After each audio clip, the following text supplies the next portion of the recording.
Look at the black mirror in your hand. Look at the void on the screen where her name should be. Feel that familiar constriction in your chest, the anxiety of a man waiting for permission to exist. You are suffering from a specific delusion. Psychologists call it the just world hypothesis. You believe that if you are kind enough, available enough, and supportive enough, the universe is obligated to reward you with loyalty. You operate on a covert contract. I will give you everything, therefore you must love me. But look at the evidence.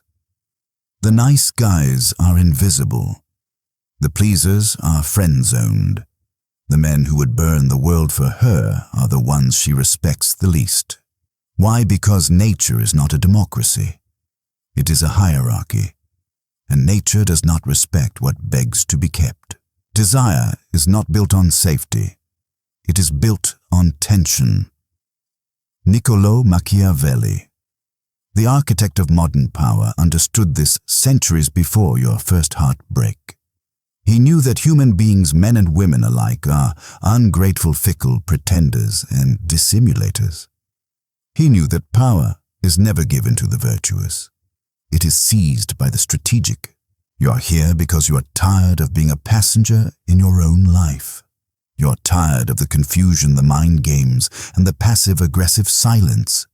You want to know why some men command attention without speaking while you labor for it like a serf. The answer is not in your jawline. It is not in your bank account. It is in your frame. In the next few minutes, we are going to dismantle the lies you have been told about love and connection. We are going to apply the ruthless efficiency of realpolitik to the chaotic marketplace of romance. I am going to hand you psychological keys, not pick-up lines, but shifts in reality. Warning. Once you see the mechanics of control, you cannot unsee them. You will see the strings on everyone.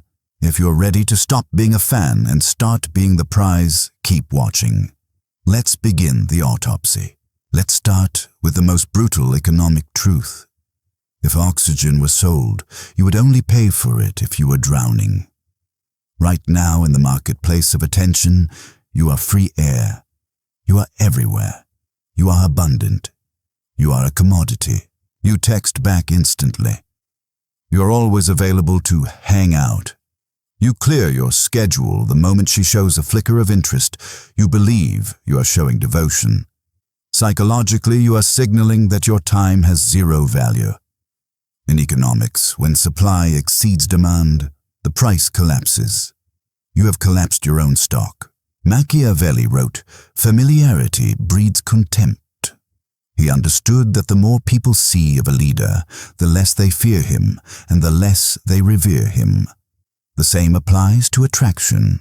When you are constantly present, you deny her the most potent drug in the human brain, imagination. Psychologists call this the Zeigarnik effect, the mind's obsession with unfinished tasks and open loops. When you are not there, you are an open loop. She has to think about you. She has to wonder what you are doing. She has to wonder who you are with. In that space of uncertainty, her mind creates a version of you that is far more addictive than reality. But you rob her of that. You suffocate her with your presence. To control the dynamic, you must master the art of calculated absence. This is not about ghosting to be toxic. It is about the prioritization of your mission over her validation. When you are truly busy building your empire, training your body, or sharpening your mind, your absence is not a tactic. It is a byproduct of your value. A woman instinctively knows the difference between a man who is pretending to be busy to make her like him and a man who is actually building a life that is bigger than her. The first is a manipulator. The second is a king. You must become comfortable with the silence. When you send a message and she takes 3 hours to reply, the old you would panic. The old you would double text. The Machiavellian you places the phone down and goes back to work. You do not punish her with silence. You simply do not reward her with your anxiety. You must understand that humans are hardwired to chase what retreats. it is the hunter instinct. If you are always running toward her, you force her to run away simply to maintain the distance. Stop running. Stand still in your purpose. Turn your back and walk toward your goals, and watch how quickly she turns to follow you. The human brain is designed to ignore static noise. It craves the anomaly. It is addicted to the glitch in the matrix. Consider the slot machine. If you pulled the lever and won every single time, the game would lose its thrill within 10 minutes. You would take your winnings and leave bored by the certainty. But the machine does not do that. It operates on what B.F. Skinner called a variable ratio schedule. Sometimes you win. Sometimes you lose.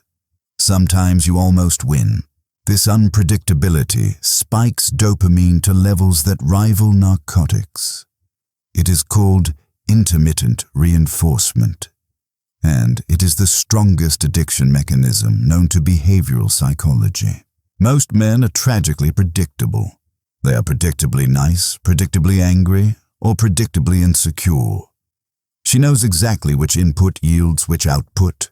She has read your instruction manual.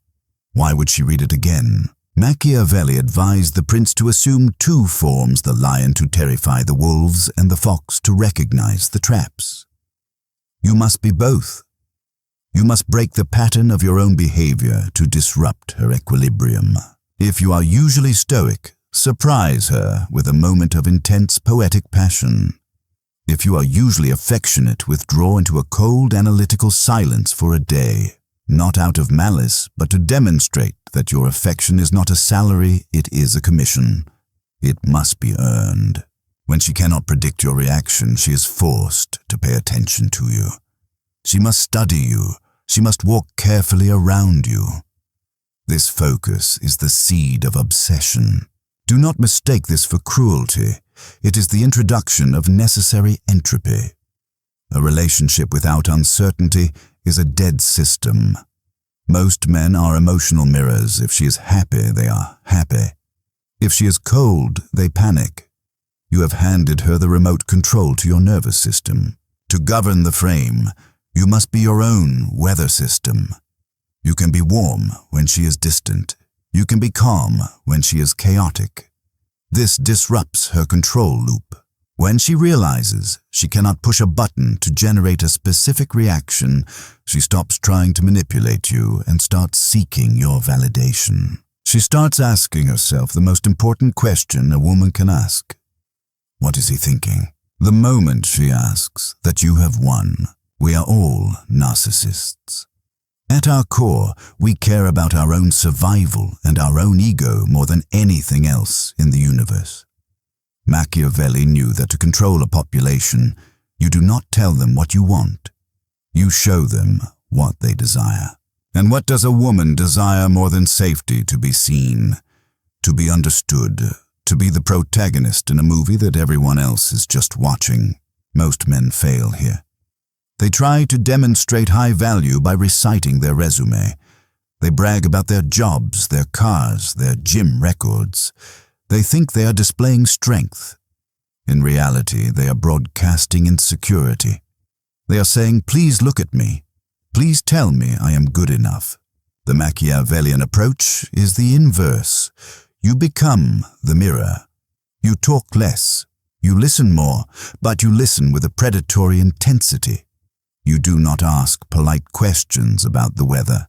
You ask questions that slice through the social veneer. Why do you do that? What are you actually afraid of? I see the armor you wear, but I see the little girl hiding behind it. When you analyze her, when you speak to her shadow self, you create a bond that feels like destiny. She will think, I have never felt this connection with anyone. She feels this way because you are reflecting her own ego back at her in high definition. This is what psychologists call mirroring, and it is the mechanism of psychological capture. But here is the trap, and this is where the power lies. You are the one holding the mirror. The one who holds the mirror controls the reality. When you provide deep, intense validation, the subject becomes addicted to the high of being truly seen. And when you withdraw that validation, when you stop asking, when you stop looking at her with that piercing focus, she will panic. She will do anything to get it back. She will chase the reflection of herself that she saw in your eyes. Use this carefully. Do not flatter her beauty. Every man does that for free. Validate her effort. Validate her darkness. Validate the parts of her she hides from the world. Make her feel exposed, yet safe. That is not just intimacy. It is a chain stronger than steel. There is a fatal error in your operating system.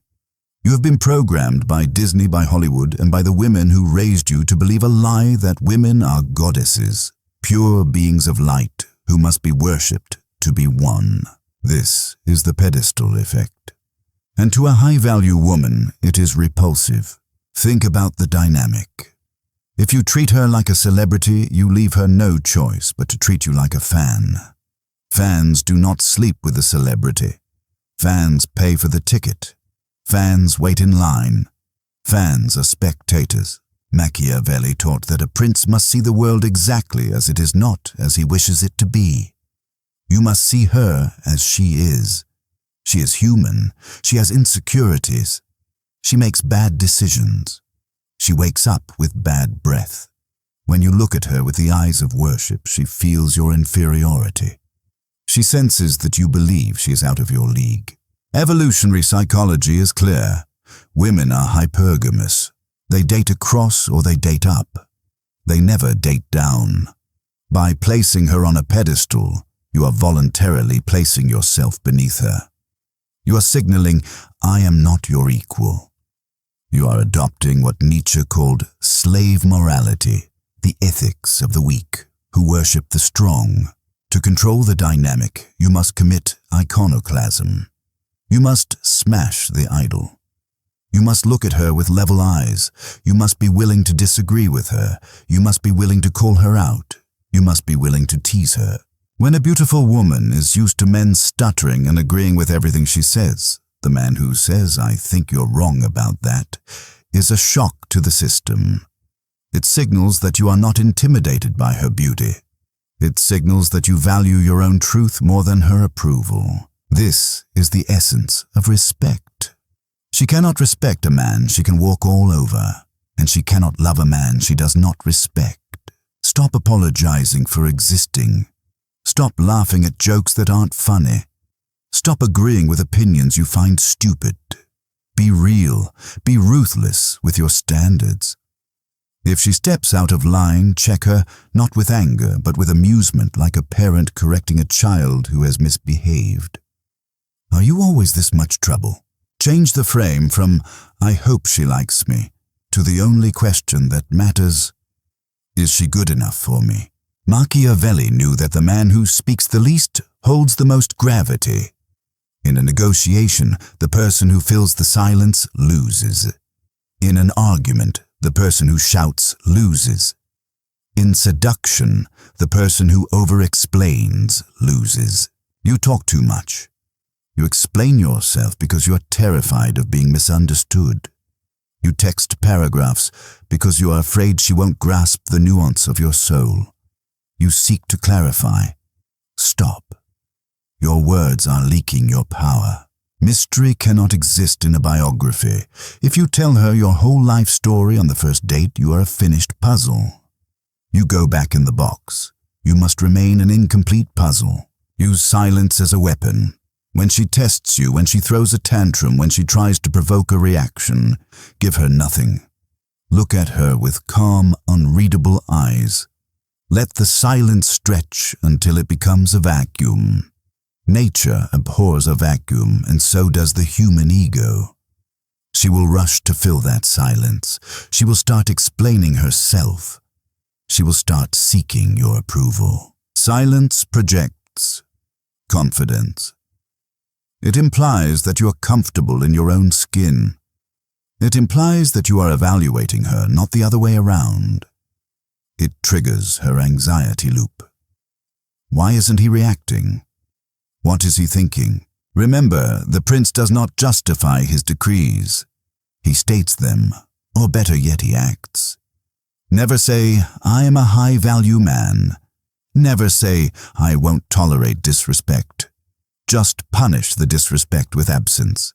Just demonstrate the value with action. Words are for the weak.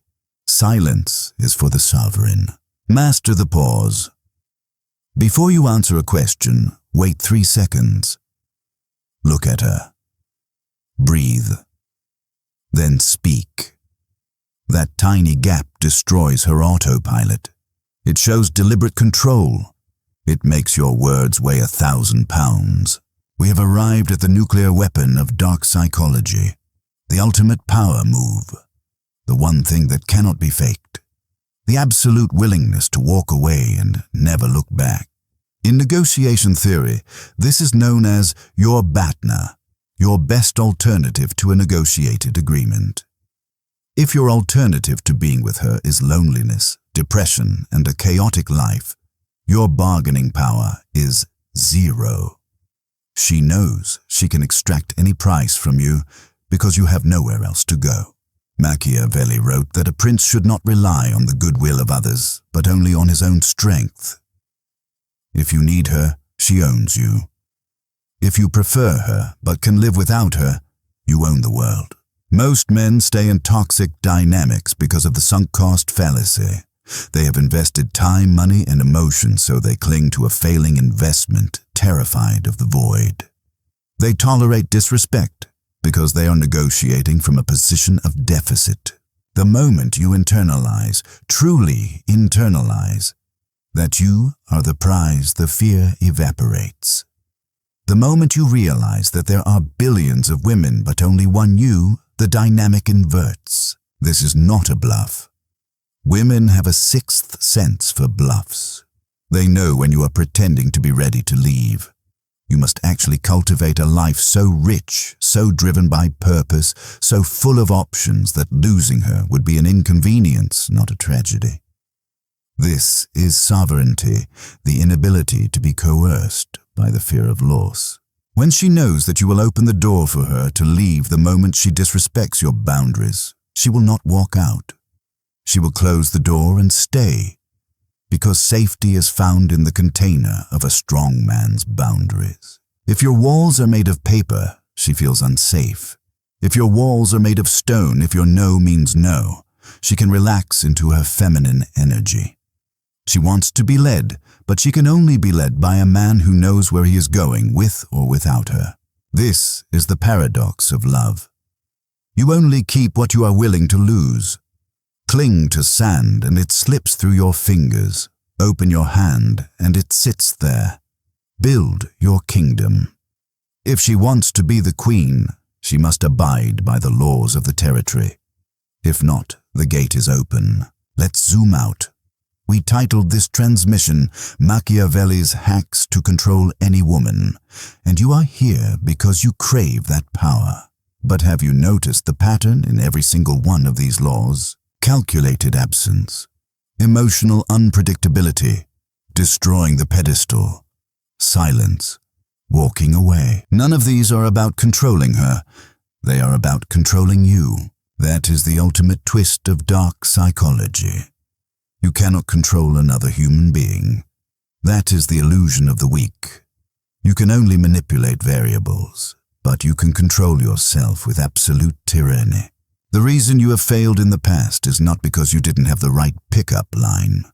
It is because you were a slave to your own impulses, a slave to your lust, a slave to your need for validation, a slave to your terror of loneliness. Marcus Aurelius spoke of the inner citadel, the fortress of the mind, that no external force can breach.